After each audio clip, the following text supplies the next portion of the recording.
หน่อไม้สวนเฮาปลาแขกเอ้ยพุ่นน่ะแนวลุงแสงหมากได้นี่ป้าหน่อไม้พุ่นได้ลุงแสงเราหมักได้หน่อไม้ได้นี่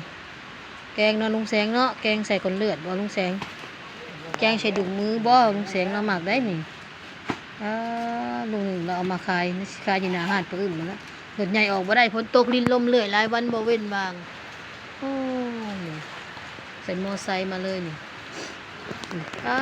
หน่อไม้ยังเกาะกิมจุงบ่กิมซุงกินซุมกินจุ่มดิจังกิมซุงป้าปลาแขกเอ้ยแนวลุงแสงหมักได้นี่ลุงแสงเราหมักได้แบบนี้ปีนี้แห้งหน่อใหญ่ปลาแขกเอ้ยพูมังนัดคือบ่ได้เอามาบึงใช่บางนัดนะมีบ่